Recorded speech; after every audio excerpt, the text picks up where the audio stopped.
कि माननीय प्रधानमंत्री जी, जिनके पीछे वो तीसरी बार देश के प्रधानमंत्री बने, 140 करोड़ लोगों का जो विश्वास है वो माननीय प्रधानमंत्री पर है, इसीलिए तीसरी बार उनको प्रधानमंत्री बनाया। दुनिया के फोरम पर जब वो जाते हैं तो आज दुनिया में चाहे रूस इक्विवेलेंट वार हो रहा हो, चाहे यूरोपियन यूनियन में परेशानी हो रही हो, चाहे इजराइल में परेशानी हो रही हो, फिलिस्तीन में परेशानी हो रही हो, पूरी दुनिया भारत की तरफ देखती है। लेकिन ये किसने पैदा किया? मैं लेकर आया हूं सर, आचार्य कृपलानी। सभी को जानने वाला सवाल है, आचार्य कृपलानी कांग्रेस के बड़े नेता थे। उनकी वाइफ सुचेता कृपलानी जो है उत्तर प्रदेश की मुख्यमंत्री भी बनी। कांग्रेस पार्टी से आचार्य कृपलानी ने इस्तीफा क्यों दिया? यह देश को जानने वाला सवाल है। जब पंचशील के समझौते पर, हिंदी चीनी भाई भाई के नाम पर, जब नेहरू ने पंचशील एग्रीमेंट साइन करने का विचार किया तो आचार्य कृपलानी ने कांग्रेस में उनका विरोध किया।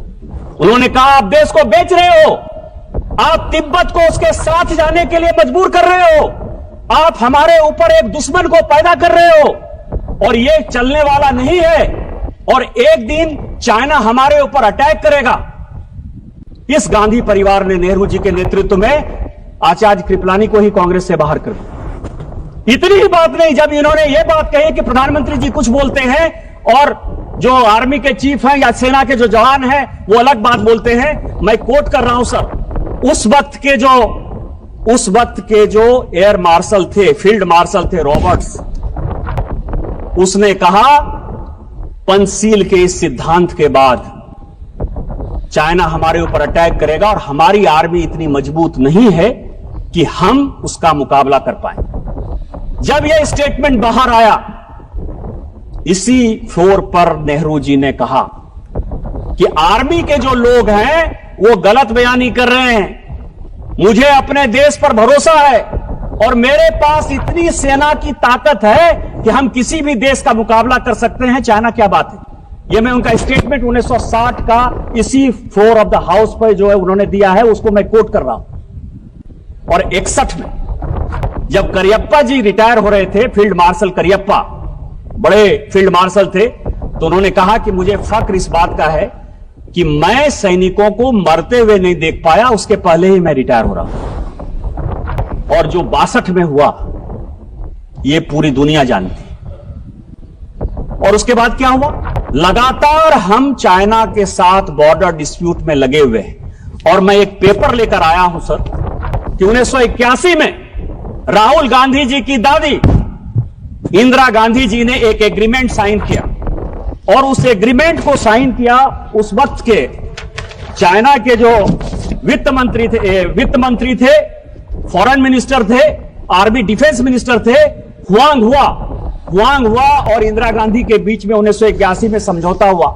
1981 से लेकर 1987 तक जब इनके पिताजी भी बन गए इस देश के प्रधानमंत्री, 8 बार चाइना के साथ बायलैटरल हमने जमीन के लिए, बॉर्डर के लिए लगातार मीटिंग की, जो फेल हुआ। यदि चाइना ने नेहरू जी के समय जमीन नहीं लिया था तो इंदिरा गांधी ने वो कमेटी क्यों बनाई? राजीव गांधी ने वो कमेटी क्यों बनाई? 8 बार आपने उसकी 81 से लेकर 87 तक मीटिंग क्यों की? आप चाइना को पूरा का पूरा अक्साई चीन से लेकर पाकिस्तान जो आपने बनाया उस पर नहीं जाता।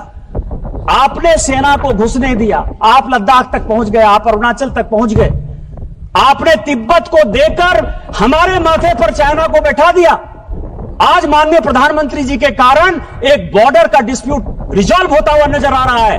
माननीय जयशंकर जी ने यही बयान दिया कि वो हमारे साथ बायलैटरल टॉक में है और जहां जो लाइन ऑफ एक्चुअल कंट्रोल था वहां पर दोनों सेना चली गई है। इस प्रधानमंत्री जी के जिस मजबूती के कारण चाइना आज पूरी दुनिया में परेशान नजर आ रहा है, आप जो है उस प्रधानमंत्री जी को प्रेज करने के बदले, पूरे देश में उनकी वाहवाही करने के बदले, चाहे नेहरू का समस्या हो, चाहे इंदिरा जी का समस्या हो, चाहे राजीव गांधी का समस्या हो, उस समस्या को जो है चूंकि आप रिजॉल्व नहीं कर पाए, आपने चाइना को माथे पर बैठा दिया। आज माननीय प्रधानमंत्री जी उसको रिजॉल्व कर देंगे तो आपका सारा विषय खत्म हो जाएगा, क्योंकि चाइना के साथ आपका एग्रीमेंट है। चाइनीज कम्युनिस्ट पार्टी के साथ कांग्रेस पार्टी ने क्या एग्रीमेंट किया है, आज तक पूरी दुनिया को नहीं पता है। तो चाइना के एजेंट के तौर पर जो आप बैठे हुए हो, इस कारण से माननीय प्रधानमंत्री जी को बदनाम करने के लिए, देश को गुमराह करने के लिए बात कर रहे हो। आप on the floor of the house माफी मांगो और ऑथेंटिकेट करो इन चीजों को।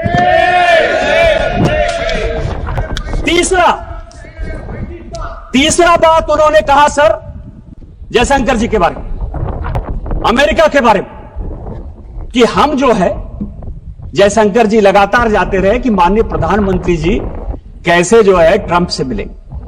आर्टिफिशियल इंटेलिजेंस की बात करते हो, कंप्यूटर की बात के 100वां साल जो है हम लोग अटल जी का बना रहे हैं। आपने अटल जी को भी कोट किया, मैं उनका बयान लेकर आ रहा।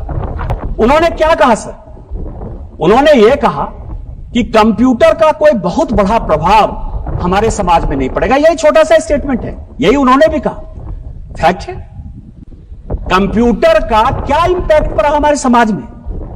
आज अमेरिका में भी सॉफ्टवेयर में भारत के लोग ही तो मजबूत है ना, हमारा ही स्किल पावर जो है पूरी दुनिया में आगे है ना। यही बात तो कहा उन्होंने, इससे रोजगार नहीं जाएगा, इससे रोजगार बढ़ेगा। आप उस जीवमृतात्मा देश के ऐसे प्रधानमंत्री जिनके बारे में आज पूरी दुनिया गर्व करती है और हम गर्व करते हैं कि भारतीय जनता पार्टी के वो प्रधानमंत्री थे, आप उनको भी नहीं छोड़ते हो। आज आर्टिफिशियल इंटेलिजेंस की आप बात करते हो। माननीय प्रधानमंत्री जी जब फरवरी में जा रहे हैं, कंप्यूटर हमारे यहां सभापति महोदय 1987-88 में आया, अमेरिका में कंप्यूटर 1960 के दशक में आया, यूके में कंप्यूटर 1960 के दशक में आया। 30 साल बाद तो आप कंप्यूटर ला पाए। कोरोना के वैक्सीन में भी माननीय प्रधानमंत्री जी ने दुनिया को दिखाया कि हम दुनिया के साथ कंधे से कंधा मिलाकर वैक्सीन बना सकते हैं, और हमने बनाया। और आज आर्टिफिशियल इंटेलिजेंस पर भी माननीय प्रधानमंत्री जी ने पूरी दुनिया को दिखाया कि जितना आप आगे होने की बात करते हो, उससे ज्यादा हम हैं। और अभी माननीय प्रधानमंत्री जी के कहने पर सुनी वैष्णव जी का आया है कि जो चाइना का डीप सेक है उसको हम 6 महीने के अंदर समाप्त कर देंगे और हम उससे बढ़िया आर्टिफिशियल इंटेलिजेंस बनाएंगे। डाटा हमारे पास है, मैन्युफैक्चरिंग हमारे पास है, बुद्धि हमारे पास है। लेकिन आप क्या कर रहे हो कि अमेरिका में जयशंकर जी गए। मैं 27 जनवरी, पूरे हाउस के जानकारी के लिए, 27 जनवरी 2025 व्हाइट हाउस का जो स्टेटमेंट है वो पढ़ देना चाहता हूं। वो कहते हैं कि अमेरिका के राष्ट्रपति ने भारत के प्रधानमंत्री से बात की। व्हाइट हाउस का स्टेटमेंट है, देश का स्टेटमेंट नहीं है। और वो ये कहते हैं कि हम भारत के प्रधानमंत्री के साथ अच्छे रिलेशन रखना चाहते हैं। हमने उनको इनवाइट किया। यदि जयशंकर जी ने यह काम किया होता तो क्या व्हाइट हाउस पर भी भारत सरकार का इतना अधिकार है कि जो चाहे स्टेटमेंट दे दे? और यदि यह अधिकार जयशंकर जी और माननीय प्रधानमंत्री जी के कारण व्हाइट हाउस में भी है, तो इस देश को गर्व करना चाहिए कि हमने व्हाइट हाउस को भी कंट्रोल कर लिया। लेकिन फिर मैं कहूंगा, समस्या कहां है? समस्या यह है सर कि अमेरिका में इनके पूरे परिवार के साथ रिलेशन खराब रहा। मैं अभी सीआईए की रिपोर्ट देख रहा था, 1971 की, 1972 की, 1973 की। वो ये कह रहा है कि भारत की इकोनॉमी रसातल में जा रही है। ये पाकिस्तान को अटैक करके जो है एक एक्सपेंशन के मोड में जाना चाहती है, लेकिन इसका अपना कुछ नहीं है। ये रूस के साथ मिलकर जाना चाहती है और हम भारत को बैन करेंगे। और ये जो 71-72 का सीआईए का रिपोर्ट है, इसके कारण मैं आपको बताऊं कि इसी इंदिरा जी को 1982 में रोनाल्ड रीगन से जाकर माफी मांगनी पड़ी। आप उस परिवार के आदमी हो, वो देश के प्रधानमंत्री। मैं नहीं बोलना चाहता था, मुंह नहीं खोलवाना चाहता था मैं, लेकिन 1982 में इंदिरा जी ने अमेरिका जाकर रोनाल्ड रीगन से माफी मांगी कि जो हो गया सो हो गया, हमको माफ कर दीजिए। और हम देश को, एक वो देश था और आज माननीय प्रधानमंत्री जी के नेतृत्व में यह देश है कि ट्रंप खुद से फोन करते हैं और ट्रंप व्हाइट हाउस में पूरा बताते हैं कि हमने उनको बुलाया है, हम उनके साथ अच्छा रिलेशन रखना चाहते हैं। देश कहां चला गया और आप कहां खड़े हो? तीसरा सवाल है सर, इन्होंने महाराष्ट्र इलेक्शन की बात की और चुनाव, चौथा पॉइंट सर, और इन्होंने इलेक्शन कमीशन के अपॉइंटमेंट की बात की। अपॉइंटमेंट की बात की सर, सुप्रीम कोर्ट का जजमेंट मैंने देखा। सुप्रीम कोर्ट के जजमेंट ने कहा कि जो इलेक्शन कमीशन का जो अपॉइंटमेंट है वो ट्रांसपेरेंट नहीं है। ये आज सुप्रीम कोर्ट में केस हुआ तो ये जजमेंट आया और ये भी कहा कि ये जजमेंट मैं टेम्पोररी दे रहा हूं, लेकिन पार्लियामेंट को ही अधिकार है कि कानून बनाए। कैसे बनाना है, इसी पार्लियामेंट ने पास किया कि कौन कौन लोग होंगे और इलेक्शन कमीशन का अपॉइंटमेंट कैसे होगा, बनाया सर। लेकिन मैं जो महत्वपूर्ण बात कह रहा हूं कि चुनाव आयोग पर इतना आरोप आप लगा दिए। एमएस गिल चुनाव आयुक्त थे, मुख्य चुनाव आयुक्त, रिटायर हुए सर, कांग्रेस पार्टी के सदस्य हो गए, राज्यसभा से मेंबर हो गए और देश के मंत्री हो गए स्पोर्ट्स के। नवीन चावला सर, नवीन चावला, अब उनको मैं श्रद्धांजलि देता हूं, अभी उनकी डेथ हुई, लेकिन पूरी दुनिया जानती है कि जो विदेशी लॉबी है, मदर टेरेसा पर बहुत अच्छा बुक लिखा उन्होंने सर, और जो वो लॉबी सोरेस के साथ जो लॉबी गांधी परिवार को मदद करती है और जो देश के टुकड़े टुकड़े करना चाहती है, उस लॉबी के सबसे बड़े समर्थक थे। उस नवीन चावला को आपने, जो सेक्रेटरी एमपैनल नहीं था, जानकारी के लिए, उसको जबरदस्ती सेक्रेटरी एमपैनल कराया और सीधा चीफ इलेक्शन कमिश्नर बना दिया। आज यदि सुप्रीम कोर्ट के आदेश के बाद हम कानून चेंज करके लेकर आए और उसमें आप भी बैठोगे, पैनल हम देंगे, तो इसके पहले तो आपने कभी लीडर ऑफ द अपोजिशन को नहीं पूछा। जब तक 2014 तक सरकार रही, मैं राहुल गांधी जी, पूरी कांग्रेस पार्टी और पूरे विपक्ष को चैलेंज करता हूं कि आपने इलेक्शन कमिश्नर के अपॉइंटमेंट में, चीफ इलेक्शन कमिश्नर के अपॉइंटमेंट में एक बार भी किसी विपक्ष के आदमी से कंसल्ट किया है? आजादी के 1950 से लेकर 2014 तक आप अपने चपरासी को, अपरासी को, कार्यकर्ता को, जिसको आपने चाहा जो है इलेक्शन कमिश्नर बना दिया। 100 चूहे खाकर बिल्ली चली हज को। आज हम ट्रांसपेरेंसी के साथ आगे बढ़ रहे हैं और उसके बाद आप चुनाव पे जो ताकतें ऐसी हैं जो भारत की डेमोक्रेसी को कमजोर करना चाहती हैं, उन ताकतों के साथ मिलकर आपने जो है पूरा का पूरा महाराष्ट्र इलेक्शन का जो है हिसाब किताब दे दिया। मैं कुछ सीटें लेकर आया हूं सभापति महोदय, बस 2-4 मिनट में खत्म कर दूंगा। स्पीकर महोदय, एक ही सेकंड केवल 2 मिनट। नहीं, आप बैठिए, फिर आपको अच्छा, एक ही सेकंड। इस महत्वपूर्ण चर्चा पर लंबी सूची है, इसीलिए सभा की अनुमति हो तो सभा की कार्यवाही 11 बजे तक बढ़ा दी जाए। बोलिए सभापति महोदय, महाराष्ट्र इलेक्शन में सभी ईवीएम पर आ जाइए, ईवीएम पर आ जाइए। ईवीएम किसने लाया? हम लेकर आए ईवीएम।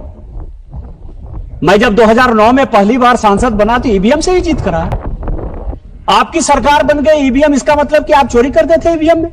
आप बताओ देश को कि ईवीएम जो है मैनिपुलेट होता है। नवीन चावला के माध्यम से हमने मैनिपुलेट कर लिया, एमएस गिल के माध्यम से हमने मैनिपुलेट कर लिया। माफी मांगो, और यदि आप ये माफी मांगते हो तो शायद इसके बारे में माननीय प्रधानमंत्री जी चर्चा कर सकते हैं। ईवीएम तो आप ही लेकर आए हो, लेकिन जो आपने जनता के मन में डेमोक्रेसी के खिलाफ, महाराष्ट्र के रिजल्ट के खिलाफ, महाराष्ट्र की जनता को जो आपने उसका अपमान किया, उस मैंडेट का अपमान किया, उसका कौन हिसाब किताब देगा? मैं केवल कुछ सीटें पढ़ना चाहता हूं सभापति महोदय। अकोला वेस्ट 18,000 वोट पड़ा, ठीक है, आपकी बात मैंने मान लिया। 1,000 से लेके 70,000 तक वोट जो है किसी किसी विधानसभा में बढ़ा है। अकोला वेस्ट 18,000 वोट पड़ा, बढ़ा, जीती कौन? कांग्रेस। नागपुर वेस्ट 22,000 वोट बढ़ा, जीता कौन? कांग्रेस। नागपुर नॉर्थ 23,000 वोट बढ़ा, जीता कौन? कांग्रेस। यवतमाल 13,000 वोट बढ़ा, जीता कौन? कांग्रेस। मालेगांव 40,000 वोट बढ़ा, जीते कौन? ओवैसी साहब की पार्टी।